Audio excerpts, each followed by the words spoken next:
गजाननं भूतगणादि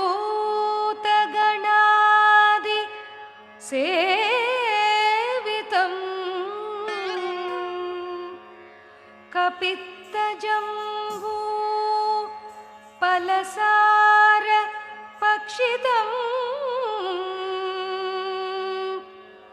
उमासुतं शोक विनाशकारणं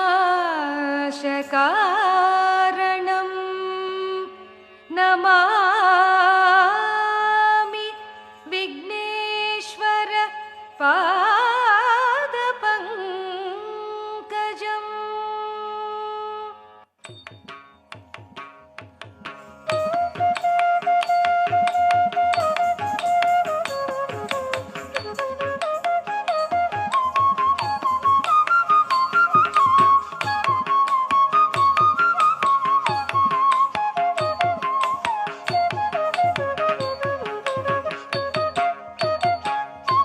मुदाकरात् मोदकं सदा विमुक्तिदायकं कलाधरामतंसकं विलासिलोकरक्षकम् अनायकैकनायकं विनाशिदेवदैत्यकं नताशुभाशुनाशकं नमामिदं विनायकं मुदाकरात् मोदकं सदा विमुक्तिदायकं कलाधरामतंसकं विलासिलोकरक्षकम् अनायकैकनायकं विनाशिदेवदैत्यकं नताशुभाशुनाशकं नमामिदं विनायकं।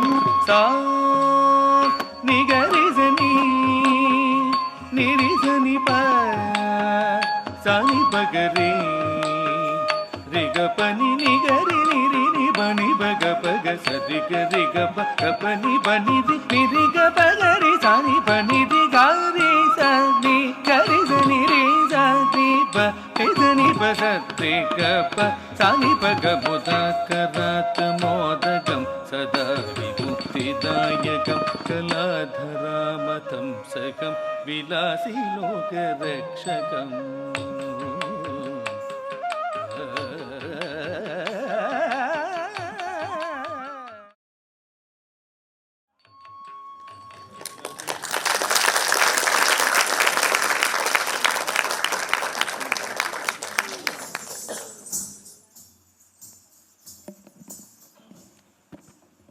Thank you, Kimaya, for this wonderful presentation.